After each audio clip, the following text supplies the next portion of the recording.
اور ہم بڑے واضح اپنا موقف رکھتے ہیں، اور میں نہیں سمجھتی کہ پاکستان پیپلز پارٹی سے کسی کو اس طرح کی کوئی شکایت ہو کہ وہ اس طرح سے اٹھائے گی کسی کو.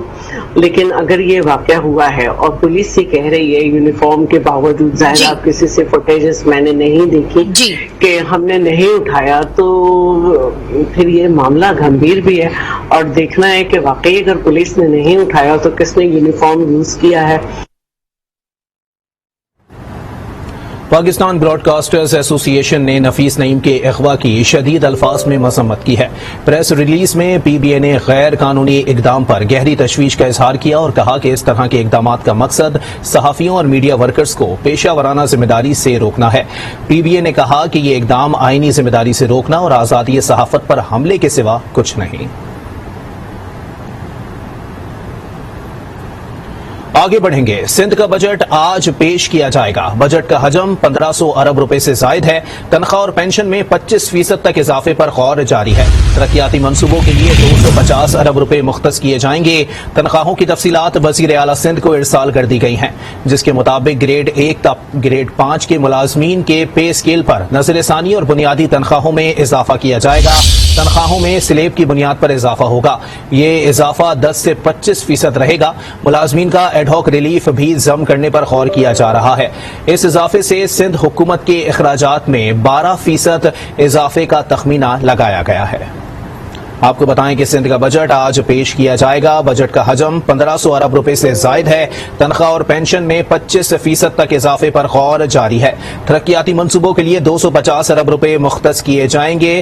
تنخواہوں کی تفصیلات وزیر اعلیٰ سندھ کو ارسال کر دی گئی ہیں. اسی پر مزید بات کریں گے. ہمارے ساتھ موجود ہیں آج نیوز کی نمائندہ انوشا جعفری. جی انوشا، مزید بتائیے گا اس حوالے سے. بالکل علی، آج سندھ کا بجٹ جو ہے وہ پیش کیا جائے گا. جو بجٹ کا حجم ہے وہ 1500 سے زائد روپے کا مختص وہ کیا گیا ہے. اس کے علاوہ جو سیلریز ہیں اور پینشن ہے اس میں بھی جو ہے وہ 25% اضافے کا جو ہے وہ پر جو ہے وہ غور جو ہے وہ کیا جائے گا، جس کی تفصیلات جو ہے وہ وزیر اعلیٰ سندھ برادری شاہ کو جو ہے وہ ارسال کر دی گئی ہیں تنخواہوں کی. اس کے علاوہ اگر ہم بات کریں بجٹ جو پیش کیا جائے گا اس کے اندر جو ترقیاتی منصوبے ہیں اس کے لیے بھی جو ہے وہ 250 ارب روپے سے زائد پیسے جو ہے وہ مختص کیے گئے ہیں. گریڈ 1 سے 5 تک کے جو ملازمین ہیں ان کے پے اسکیل پر جو ہے وہ نظر ثانی کی جائے گی، اور آج باقاعدہ طور پر بجٹ یہ پیش کیا جائے گا. اور 1500 سے زائد ارب روپے کا حجم جو ہے اس بجٹ کا بتایا جا رہا ہے. جی ٹھیک ہے، بہت شکریہ انوشا جعفری اپڈیٹ کرنے کے لیے. پنجاب اسمبلی کا بجٹ گزشتہ رات تک پیش نہ کیا جا سکا. اجلاس آج دوپہر 1 بجے پھر ہوگا. اسپیکر پنجاب اسمبلی پرویز الہی نے پہلے عطا تارڑ کو ایوان سے نکالنے کا مطالبہ کیا. عطا تارڑ چلے گئے تو پرویز الہی نے نیا مطالبہ رکھ دیا کہ جب تک آئی جی پنجاب اور چیف سیکرٹری پیش نہیں ہوں گے بجٹ پیش کرنے نہیں دیا جائے گا.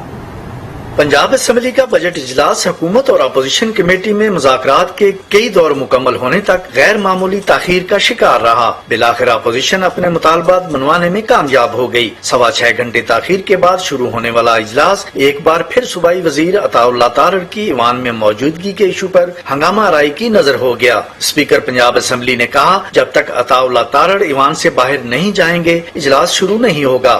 1 گھنٹہ اجلاس ملتوی رہنے کے بعد عطا تارڑ ایوان سے باہر چلے گئے. اسمبلی کا اجلاس دوبارہ شروع ہوا تو اسپیکر پرویز الہی نے آئی جی پنجاب اور چیف سیکرٹری پنجاب کو ایوان میں پیش کرنے کا مطالبہ کر دیا. کہا کہ چیف سیکرٹری اور آئی جی ایوان میں آئیں گے تو بجٹ پیش ہوگا. جس کے بعد اسپیکر پنجاب اسمبلی نے پنجاب اسمبلی کا اجلاس منگل کی دوپہر 1 بجے تک ملتوی کر دیا.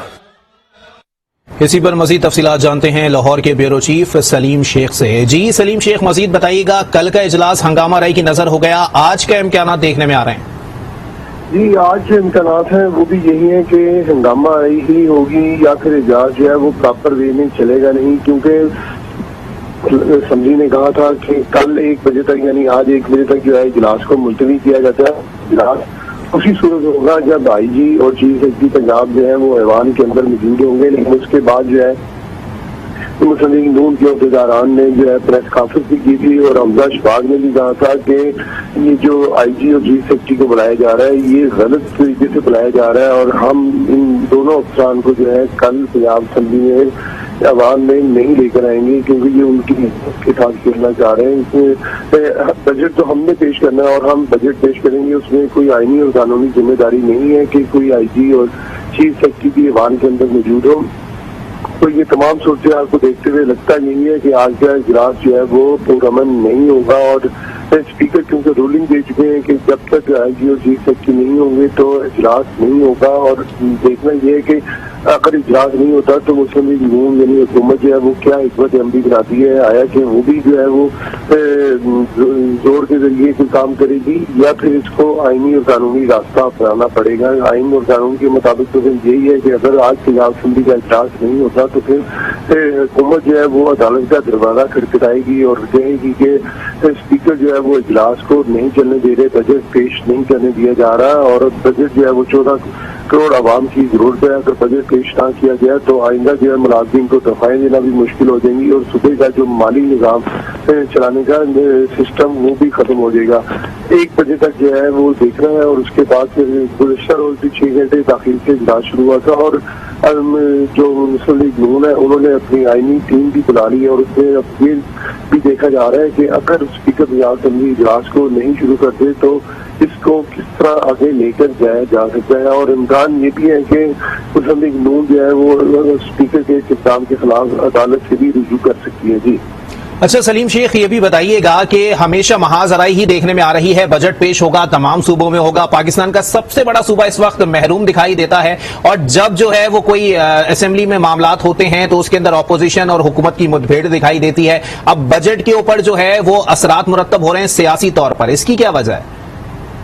جی بالکل، اس کی صرف یہی وجہ ہے کہ جو اسپیکر پنجاب اسمبلی ہیں وہ امیدوار تھے وزیر اعلیٰ پنجاب کے، اور جب الیکشن ہوا تو پھر وہ الیکشن میں ان کے پاس اکثریت نہیں تھی، جس کی وجہ سے انہوں نے ایسے اقدامات کیے کہ ایوان کے اندر ہنگامہ آرائی دی، اور پھر جو ہے ایوان کے اندر پولیس بھی آئی جو کہ عدالت کے حکم سے آئی تھی، اور پھر اس کے بعد جو ہے الیکشن ہوا۔ الیکشن کے بعد جو ہے حمزہ شہباز کا حالت بھی نہیں ہو رہا تھا، کیونکہ وہ بھی پی ٹی آئی سے تعلق رکھتے تھے گورنر، اور پھر عدالت کے حکم پر ہی جو ہے حمزہ شہباز کا حلف ہوا تھا۔ اور کل جو ہم نے سارا دن صورتحال دیکھی وہ یہی تھی کہ ماضی میں ہم نے کبھی ایسا نہیں دیکھا کہ اسپیکر جو ہے وہ اپوزیشن پارٹی کا ہو، اور گزشتہ روز جو ہے وہ اسپیکر کا تعلق اپوزیشن سے تھا اور پی ٹی آئی بھی ان کے ساتھ تھی، اور بات پر جو ہے وہ حکومت کو جو ہے مشکلات کا شکار کر رہی تھی۔ پہلے تو جو ہے ایوان میں یہ کہا گیا کہ عطاء اللہ طارق جو کہ صوبائی وزیر ہیں ایوان میں کیوں بیٹھے ہیں، یہ تو ایوان میں نہیں ہونا چاہیے۔ 1 گھنٹہ اجلاس جو ہے اسی وجہ سے رکا رہا، اور اسپیکر نے رولنگ دے دی کہ جب تک عطاء اللہ طارق ایوان سے باہر نہیں جائیں گے تب تک اجلاس شروع نہیں ہوگا۔ عطاء اللہ طارق نے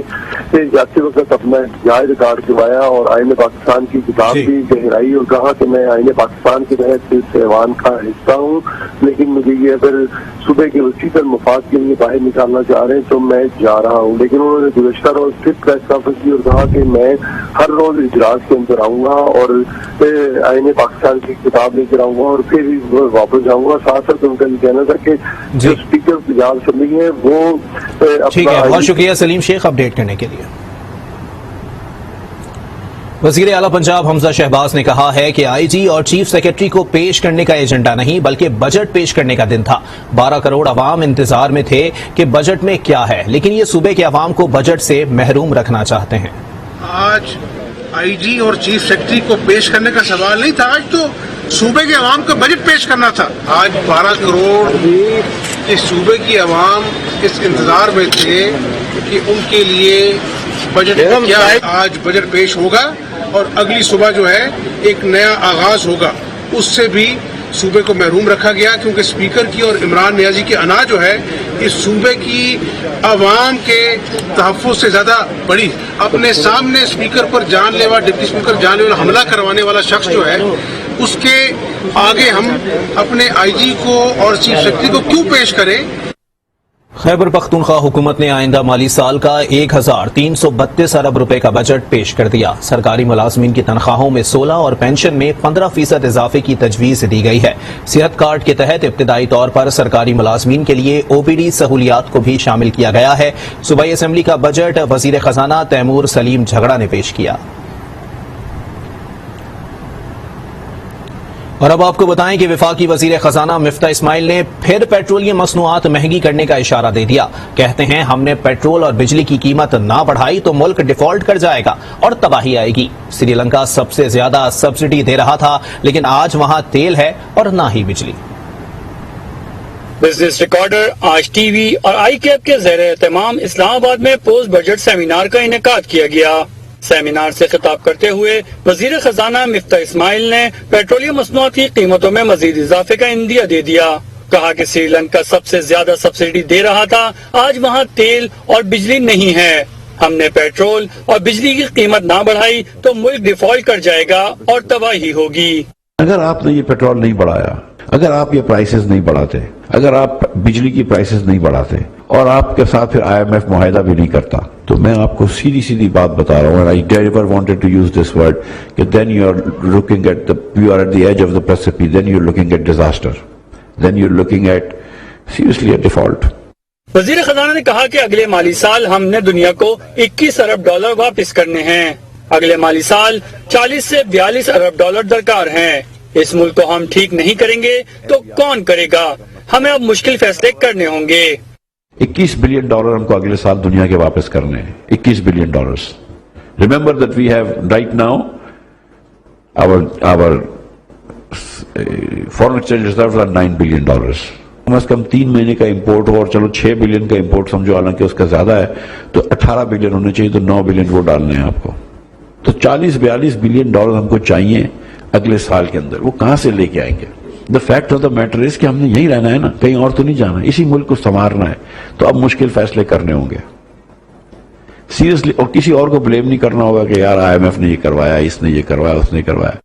چیئرمین FBR آصم احمد نے کہا کہ گزشتہ سال کے مقابلے میں 824 ارب روپے زیادہ ٹیکس اکٹھا ہوگا. وزیر اعظم کی ہدایت پر تنخواہ دار طبقے کو ریلیف دیا گیا ہے. زیادہ آمدن والے طبقے پر ٹیکس لگایا جا رہا ہے. خبریں اور بھی ہیں، شامل کریں گے ایک بریک کے بعد. آج کے ساتھ رہیے.